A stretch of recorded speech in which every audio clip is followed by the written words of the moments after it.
بسم اللہ الرحمن الرحیم۔ آج کی اس ویڈیو میں مفتی صاحب رحمہ اللہ سورہ نمل کی آیت نمبر 15 سے لے کر 18 تک کی تفسیر بیان کر رہے ہیں اور کچھ باتوں کی وضاحت کر رہے ہیں، جیسے منطق کسے کہتے ہیں اور علم منطق کیا ہے۔ اور جب ایک چڑیا چڑی سے کہہ رہا تھا کہ تم مجھ سے شادی کر لو، تو حضرت سلیمان علیہ السلام نے سنا تو آپ نے کیا فرمایا؟ اور آخر میں مفتی صاحب فرما رہے ہیں کہ ہر نکاح کرنے والا کچھ نہ کچھ جھوٹ بولتا ہے۔ اس ضمن میں کچھ واقعات بھی بیان کرتے ہیں، آپ حضرات بھی ملاحظہ فرمائیں۔ وَلَقَدْ آتَيْنَا دَاوُودَ وَسُلَيْمَانَ عِلْمًا، یہاں سے حضرت داؤد اور سلیمان کے علوم پر مشتمل واقعات، اور جو واقعات سلیمان اور داؤد کے یہاں ہیں پورے قرآن میں کہیں اور نہیں ہے، یہ بات یاد رکھیں۔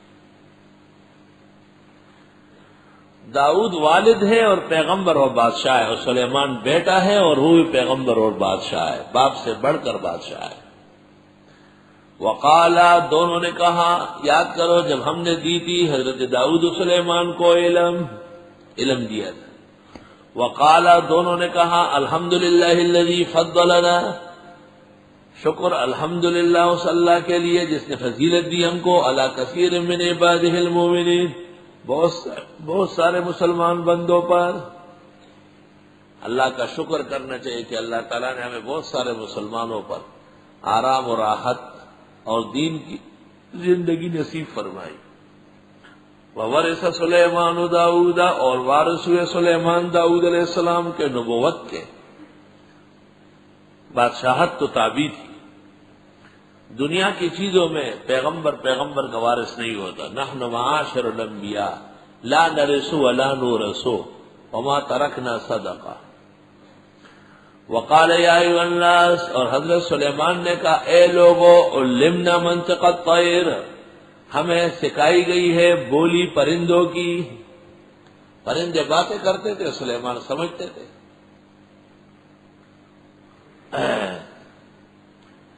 پرندوں کی بولی منطق الطیر، فرید الدین عطار کی کتاب ہے منطق الطیر۔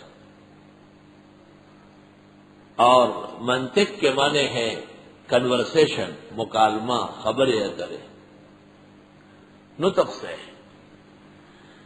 اور علم جو منطق کا ہے، آلۃ قانونیۃ تعصم مراعاتها الذہن عن الخطأ فی الفکر، ذہنی خطا سے بچانے کا ایک ذریعہ ہے۔ منطق کی سب سے عمدہ کتاب تہذیب ہے، شرح تہذیب نہیں، نفس تہذیب۔ شرح تہذیب نے تو بگاڑ دیا اسے۔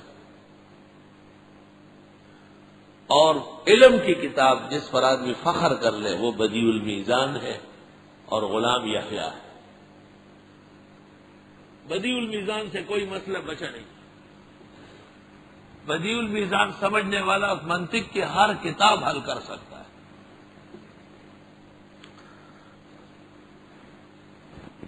ابن تیمیہ نے منطق کے رد میں کتاب لکھی ہے، الرد علی المناطق، اچھی کتاب ہے، اس میں منطقیوں کے علاوہ اور بڑی زبردست بات ہے۔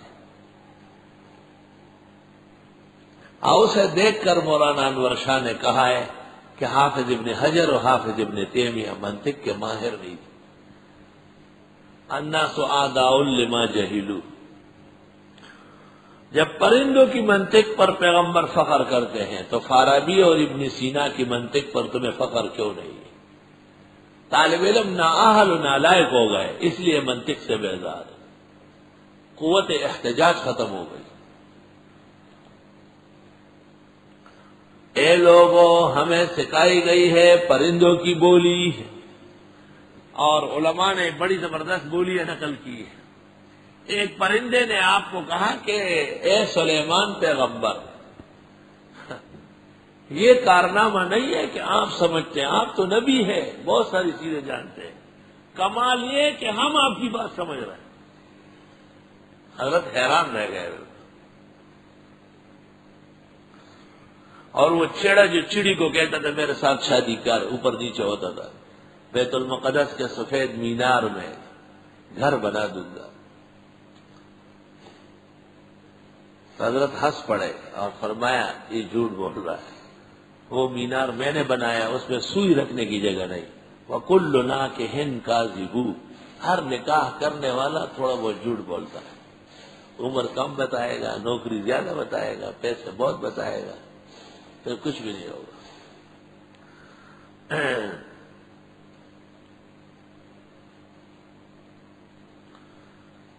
میں اپنی والدہ صاحبہ کے ساتھ ایک جگہ گیا، وہاں ہماری والدہ ایک بھائی کے لیے رشتہ مانگ رہی تھی، میں چھوٹا سا ساتھ تھا، میں نے باقاعدہ سنا کہ میری والدہ حالانکہ وہ تہجد اشراق چاش کی بہت پہلے کی پابند تھی، اور ہم نے 8-10 سال علم پڑھا اور انہوں نے 12 سال مولانا فضل علی سے مکمل نصاب پڑھا تھا، لیکن کل ناکح کاذب نروغ نعمہ اور دیر زین علاوہ نور ټول خشته دي چې په لار رانه به زړه سره نظم ځای واځي کوم ځای خشته دي اور ټول کاغو واځي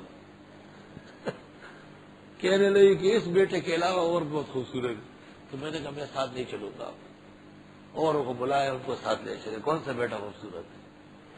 یہ دستور ہے کہ نکاحوں میں تھوڑا بہت مبالغہ رہتا ہے۔ کل ناکح کاذب، یہاں آ جاتے ہیں بڑے نکام پڑھتے ہیں، لکھو جی عمر لکھو، دولہے کی عمر لکھو 28 سال، واہ شاباش ہوئے، بہت جلدی شادی ہوئی، بس آپ کی دعا ہے۔ لڑکی کا لکھو 18 سال لکھو، لکھ دیے جی، 2-4 دن بعد آ جاتے ہیں، تھوڑا سا کریکشن کرنا ہے، کیا میری عمر جو ہے نا، میرا خیال ہے، کیا خیال ہے آپ کا؟ میرا خیال سے 48 لکھ لیں۔ دلہن کی عمر وہ میرے خیال سے 40 ہی کر دیجیے۔ کل ناکح کاذب، جھوٹ بولے بغیر رہ نہیں سکتے۔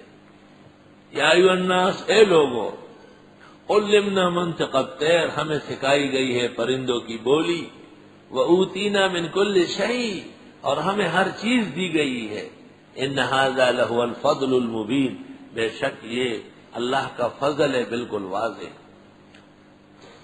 یہ تو سرنامہ ہے کہ باپ بیٹے دونوں اللہ رب العالمین کے شکر گزار تھے۔ باپ نے کہا الحمدللہ الذی فضلنا علی کثیر من عباده المؤمنین، اور بیٹے نے کہا یا ایھا الناس علمنا منطق الطیر واوتینا من کل شیء ان ھذا لهو الفضل المبین۔ وحشر لسلیمان جنودہ، جمع ہو گئے سلیمان کے لشکر، من الجن، جنات میں سے، والانس، انسانوں میں سے، والطیر، پرندوں میں سے، فہم یوزعون، پس وہ علیحدہ علیحدہ صف بندی میں کھڑے تھے۔ یہ حضرت کے 3 فورس تھے، جنات، انسان اور پرندے، اور سلیمان علیہ السلام ہمارے پیغمبر سے کم از کم 2000 سال پہلے، اور 1500 سال یہ ہو گئے، 3500 سال گزر گئے، اور آج بھی 3 فوج ہیں، چوتھی نہیں۔ انسان یہ آرمی ہے، جنات یہ سمندروں میں غوطے لگاتے تھے، سورہ انبیاء میں گزرا ہے، یہ نیوی والے، اور یہ پرندے یہ ایئر فورس والے، اوپر چتر باندھتے تھے۔ یہ قرآن پاک کا انتظامی ملکہ دیکھو ذرا، فرمایا سلیمان کے 3 فوج تھے، اور تینوں علیحدہ علیحدہ جمع ہو گئے جب حضرت سفر پہ روانہ ہوتے تھے۔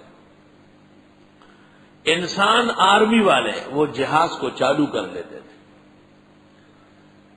اور پرندوں کو حکم ہوتا تھا کہ اوپر چھتری بناؤ، دھوپ نہ لگے، تمام بڑے بڑے پرندے پر کھول کے کھڑے رہتے تھے، ٹھنڈی ٹھنڈی ہوائیں آ رہی ہوتی، اور جنات موجود رہتے تھے کہ اگر کہیں پانی آیا، کہیں کوئی نظام ایسا آیا۔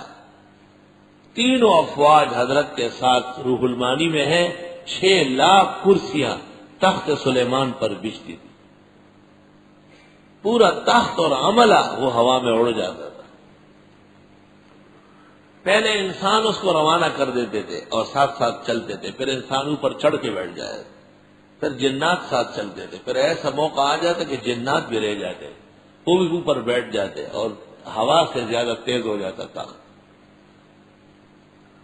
اس شان و شوکت سے سلیمان جا رہا ہے،